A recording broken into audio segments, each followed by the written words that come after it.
impossible. Not because cheating once was somehow acceptable, but because maintaining one secret relationship for 18 months seemed difficult enough. How could there be another person? Then I remembered something. My wife had always been unusually protective of certain parts of her life. Not everything. Just specific things. Certain friends I never met. Certain nights out that somehow never included photos. Certain work events where spouses weren't invited. At the time, I never questioned it. Now I questioned everything. Rachel and I kept talking. Not constantly, but enough to compare timelines. The more we compared notes, the stranger things became. There were entire periods where my wife claimed to be with my friend, while my friend claimed she was busy elsewhere. At first we assumed someone was lying. Then a much worse possibility emerged. They were both telling the truth. Which meant she might actually have been seeing someone else. The realization made my skin crawl. One Saturday morning, my wife announced she was meeting friends for brunch. Normal enough. Except one detail stood out. She seemed unusually nervous. Checking her phone every few minutes. Changing outfits repeatedly. Applying makeup with far more effort than usual. I casually asked who was going. She immediately answered. Too quickly. As if she'd rehearsed it. 3 names. 3 friends. All women. I simply nodded. Then waited until she left. The moment her car disappeared, I called one of the women she'd mentioned. We weren't especially close, but we knew each other. After a few minutes of small talk, I asked how brunch was going. Silence. Then confusion. What brunch? My stomach dropped. I somehow kept my voice steady. What are you doing today? I'm at my sister's house. There it was. Another lie. One she'd told without hesitation. I thanked her, ended the call, and just sat there. Part of me wasn't even surprised anymore. The lies had become routine. Expected. Like background noise. Still, this one felt important. Because she'd invented multiple people to support the story. That suggested planning. Preparation. She wanted me to believe that alibi. Which meant she desperately didn't want me knowing where she actually was. I made a decision. For the first time, I followed her. I know some people will say I shouldn't have. Maybe they're right. But at that point my marriage was already lying in pieces. I wasn't searching for reasons to distrust her. I was searching for confirmation of what I already knew. Her car eventually stopped outside a small restaurant across town. Not a brunch spot. Not somewhere her friends usually went. I parked far enough away to avoid being noticed. And then I watched. About 10 minutes later, a man arrived. Not my friend. Someone else. Completely different. Taller. Older. Maybe mid-40s. Business attire. Expensive watch. The kind of guy who looked like he'd never missed a mortgage payment in his life. He hugged her. Not like friends. Not casually. Not platonically. A long embrace. Comfortable. Familiar. Intimate.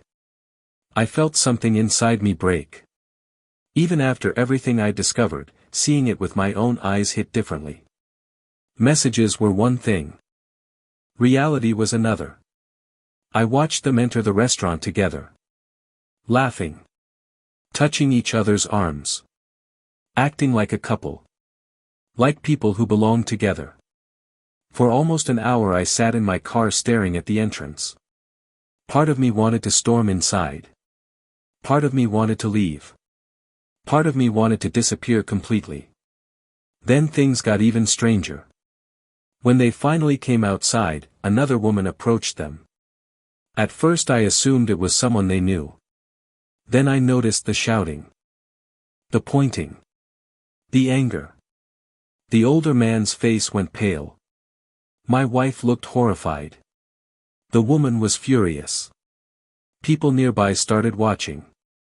Within seconds, the scene turned into a public argument. I couldn't hear the words from where I was parked. But I didn't need to.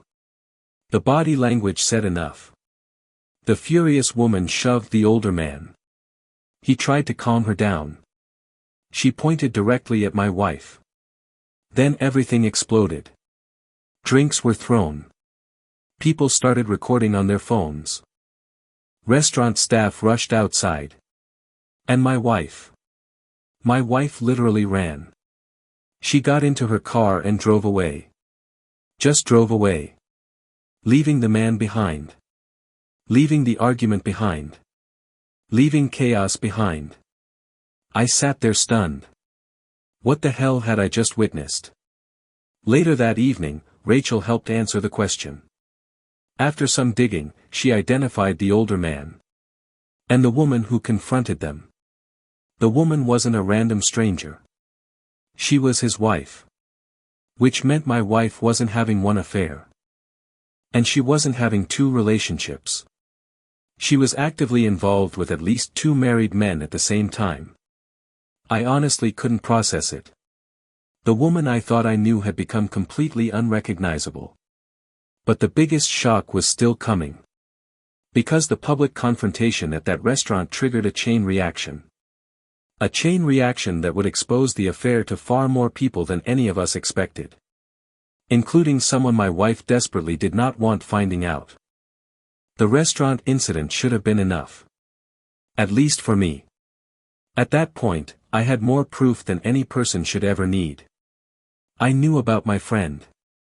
I knew about the older married man. I knew about the lies. The fake stories she'd been telling people about our marriage. The secret hotel visits. The hidden messages. Logically, the next step should have been simple. Call a lawyer. File for divorce. Move on. Unfortunately, emotions aren't logical. Even after everything, part of me still struggled to accept that the woman I'd loved for over a decade was gone. Not physically. But mentally. Emotionally. Morally. The person I married no longer seemed to exist. Maybe she hadn't existed for a long time. A few days after the restaurant confrontation, something unexpected happened. My wife became unusually affectionate. At first I thought I was imagining it. Then it became impossible to ignore. She started texting me during the day again. Asking how work was. Sending random photos. Offering to cook dinner. Suggesting movie nights. Even initiating conversations she'd avoided for months. It felt bizarre. Almost unsettling. Because I knew what she'd been doing. And yet she suddenly seemed determined to play the role of the perfect wife. The reason became clear soon enough. The older married man's wife had apparently exposed the affair.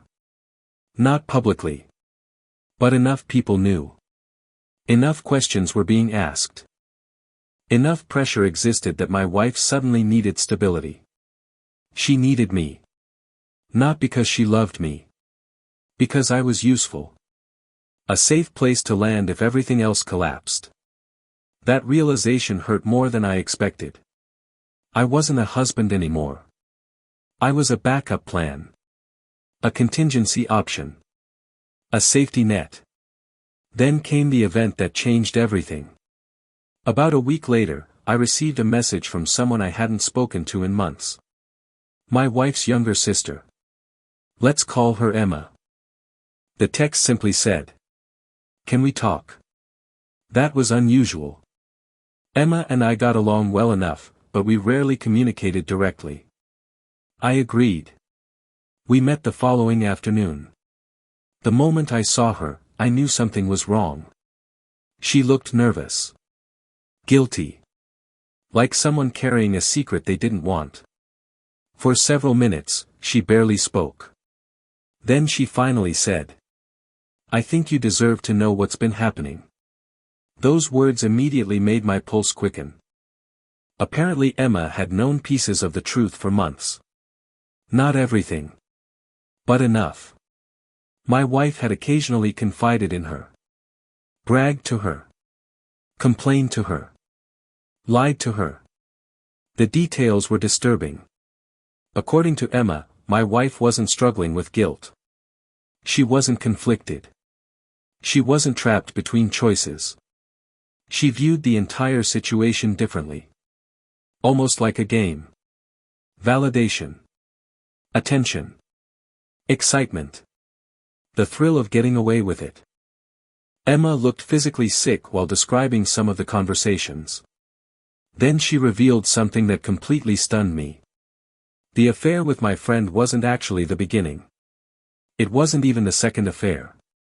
As far as Emma knew, it was at least the third. Third. I just stared at her. Waiting for her to tell me she was joking. She wasn't. Apparently there had been another man years earlier. A short-term affair. One that ended before I ever discovered it. Then another emotional relationship. Then my friend. Then the older married man. Possibly overlapping. Possibly not. At that point, even the timeline had become impossible to untangle. I remember asking a question that had been haunting me. Why didn't anyone tell me? Emma's eyes immediately filled with tears. I wanted to. The answer came quietly. Painfully. I just didn't know how. For the first time since this nightmare began, I actually believed someone. Because unlike everyone else, Emma looked ashamed. Not defensive. Not manipulative. Ashamed.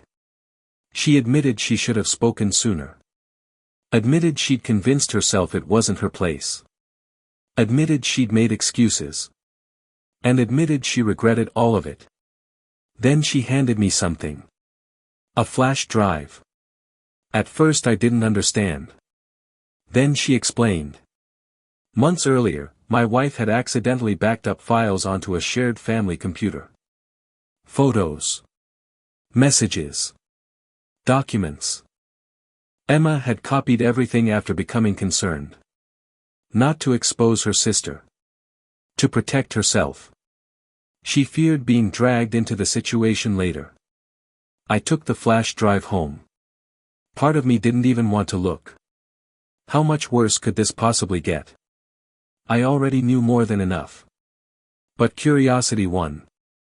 That evening, while my wife was out claiming to be with coworkers, I opened the files. Within 30 minutes, I discovered something so shocking that I genuinely wondered whether my entire marriage had been built on lies from the very beginning. Because among those files was evidence that connected my wife to someone from our past. Someone neither Rachel nor I had ever suspected. Someone whose involvement would explain dozens of unanswered questions. And if the evidence was real, then my wife had been deceiving me for far longer than 18 months. That flash drive changed everything. Up until then, I thought I understood the situation. I thought I was dealing with a wife who had an affair. Then multiple affairs. Then a mountain of lies. As horrible as that was, it still fit into a story I could understand. The flash drive destroyed that illusion.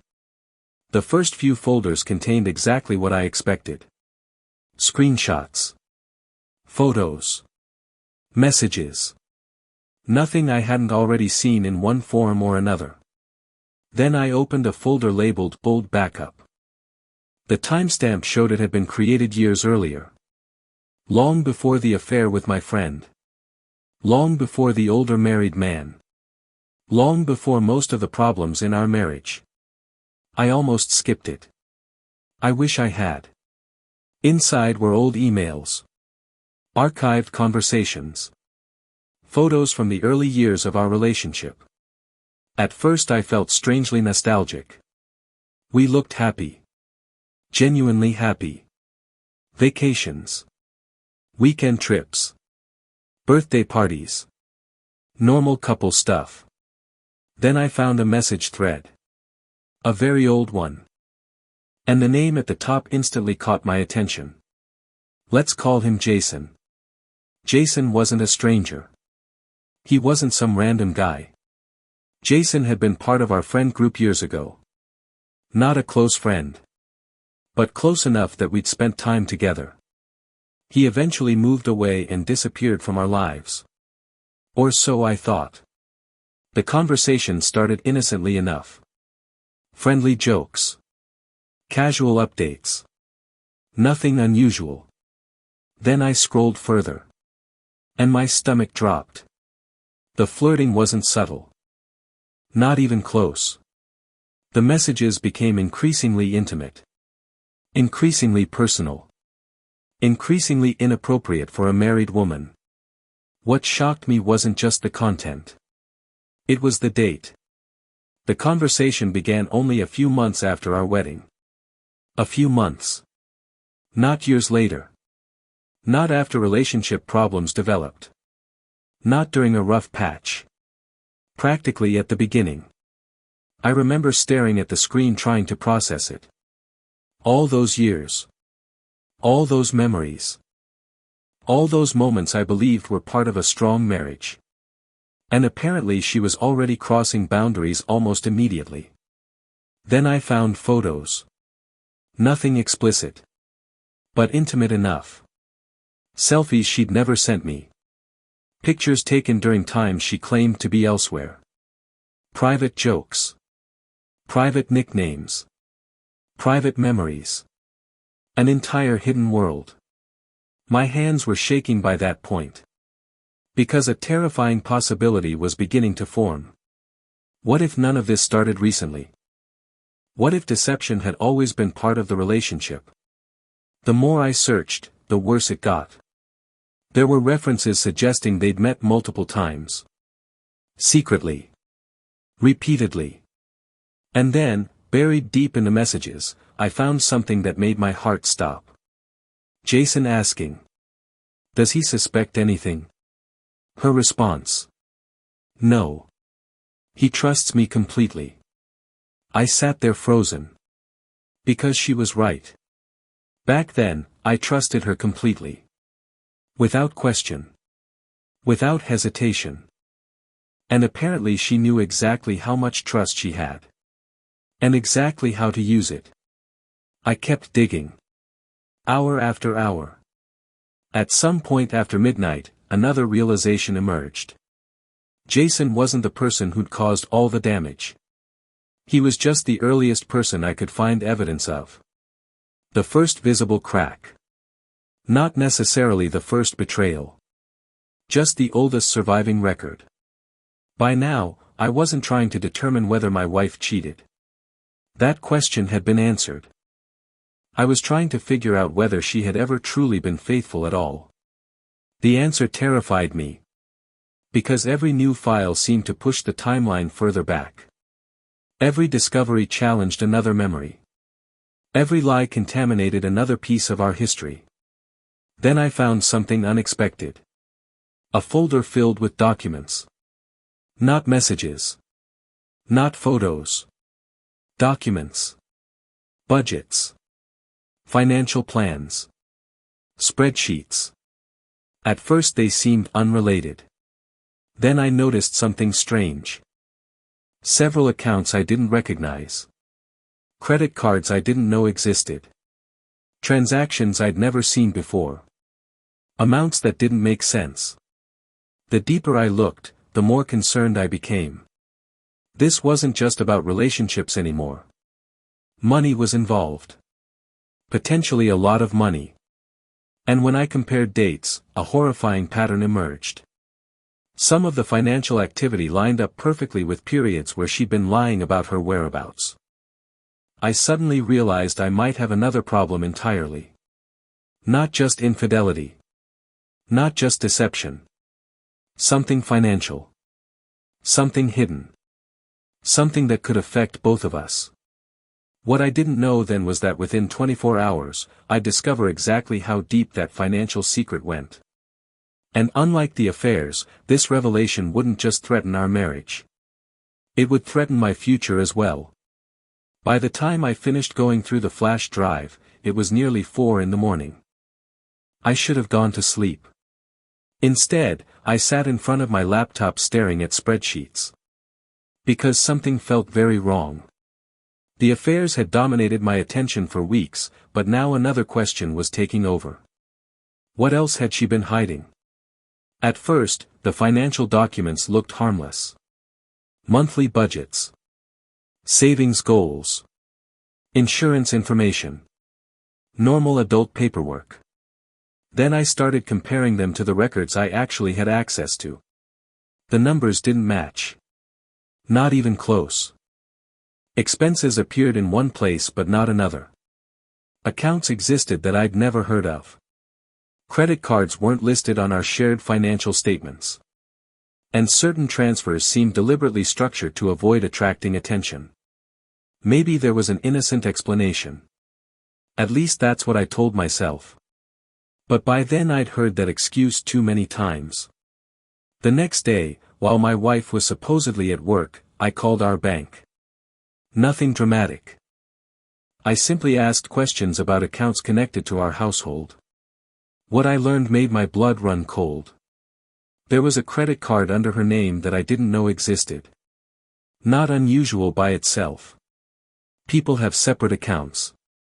The problem was the balance. It wasn't a few $100s. It wasn't a few thousand. It was over $27,000. $27,000. I almost dropped my phone. We weren't wealthy. We were comfortable, but not wealthy. A hidden debt that size was enormous for us. My immediate thought was fraud. Identity theft. Some kind of mistake. Then I started reviewing transactions. Hotels. Restaurants. Weekend trips. Luxury purchases. Flights. Gift purchases. Thousands and thousands of dollars spent over time. And almost all of it connected to periods where she was actively cheating. I felt physically ill. While I was working overtime to build savings and pay off our mortgage faster, she was secretly accumulating debt behind my back. Funding a completely different life. A life I knew nothing about. That should have been the worst part. It wasn't. Because later that afternoon, I received another call. This one from Rachel. And she sounded panicked. Immediately panicked. The moment I answered, she said. You need to check your credit report. No greeting. No small talk. Just that. I asked why. Her answer nearly stopped my heart. Apparently, while preparing for her own divorce, she discovered financial irregularities involving her husband. Hidden accounts. Loans. Credit applications. The usual mess people uncover when trust collapses. While comparing information, she'd noticed something strange. One address kept appearing repeatedly. An apartment. Not my friend's home. Not my home. A third location. A location connected to both my wife and her husband. At first we assumed it was where they met. Then Rachel dug deeper. The apartment lease wasn't in either of their names. It was under a company. A company connected to the older married man. The second affair partner. The one from the restaurant incident. I remember just sitting there in silence. Trying to connect the dots. The older guy. The apartment. The hidden debt. The secret transactions. Suddenly everything started looking much bigger than an affair. Much bigger. That evening, I did something I'd been avoiding. I pulled my full credit report. And that's when I found the real disaster. There was a loan application I didn't recognize. My name appeared on it. My information appeared on it. But I had never signed it. Never authorized it. Never even seen it before. I checked again. Then again. Then a fourth time. Same result. Someone had used my personal information. The signatures looked suspicious. The contact information had been altered. And the timeline matched periods when my wife had access to all my documents. I honestly couldn't believe what I was seeing. I had spent weeks trying to understand why my marriage was falling apart. Now I was staring at evidence suggesting potential financial fraud. I didn't want to believe it. I desperately wanted another explanation. But the pattern was becoming impossible to ignore. Every new discovery pointed in the same direction. Lies. More lies. And then even more lies. That night, my wife came home acting unusually cheerful. Almost excited. She poured herself a glass of wine. Sat beside me. And started talking about a vacation we should take together later that year. A vacation. I remember looking at her while she described beaches and resorts. All I could think was, who are you? Who is this person? Because the woman sitting next to me wasn't just cheating anymore. She wasn't just lying. She might have put my finances, my credit, and my future at risk. And she was smiling while doing it. The next morning, everything finally exploded. Not because of me. Not because of Rachel. Not because of the evidence. It exploded because someone else showed up unexpectedly. Someone carrying information neither of us saw coming. Information that would force the truth into the open whether my wife wanted it or not. The next morning started like any other. At least on the surface. My wife left for work. I made coffee. Tried to answer emails. Pretended my life wasn't actively collapsing around me. Around 10 a.m., my doorbell rang. I almost ignored it. I wish I had. Standing outside was a man I'd never seen before. Mid-30s. Tired looking. Nervous. The kind of person who seemed like he'd rehearsed a conversation 100 times before showing up. My first thought was that he had the wrong address. Then he asked for my wife by name. Immediately, every alarm bell in my head went off. I stepped outside and closed the door behind me. Can I help you? The man swallowed hard. Then he said a sentence I'll never forget. I think we need to talk about your wife. At that point, I honestly considered laughing. Not because it was funny. Because the situation had become so absurd that another twist almost felt expected. I invited him inside. We sat at the kitchen table. For a few seconds neither of us spoke. Then he introduced himself. Let's call him Daniel. The moment he explained who he was, the room started spinning. Daniel wasn't a coworker. Wasn't a friend. Wasn't a relative. Daniel was the ex-boyfriend of the older married man's daughter. Yes. Read that again. The older married man's daughter. Apparently, months earlier, Daniel had accidentally discovered messages between my wife and the older man while helping fix a computer. At first he assumed it was a misunderstanding. Then he found more. And more. And more. Eventually he realized exactly what was happening. He confronted the daughter. The daughter confronted her father. The father lied. Everyone lied. The situation became a complete disaster. Relationships ended. Families split apart. People stopped speaking to one another. The fallout spread everywhere. And somehow my wife's name kept appearing at the center of it. Daniel had spent months collecting information. Not because he cared about me specifically. Because he was trying to understand how many people had been manipulated. According to him, the older man had been financially supporting my wife. Not entirely. But enough to matter. Gifts. Trips. Expenses. Rent payments connected to that apartment Rachel found. The apartment wasn't just a meeting place. It was essentially a secret second life. I remember sitting there completely stunned. Every answer created 3 new questions. Then Daniel handed me a folder. An actual physical folder. Inside were screenshots. Bank transfers. Photos. Copies of messages. Dates. Records. The amount of documentation was insane. Who keeps records like this? Apparently someone who spends months watching families implode. As I flipped through the pages, one particular screenshot caught my attention. It showed a conversation between my wife and the older man. A conversation discussing money. Specifically money she needed. Large amounts. Urgently. The older man asked why. Her answer chilled me. She claimed she needed funds in case her marriage ended unexpectedly. She was literally creating a financial escape plan. While still living in my house. Sleeping in my bed. Looking me in the eyes every day. The deeper I read, the more disturbing things became. Because according to the messages, she wasn't planning for a divorce. She was planning for multiple outcomes simultaneously.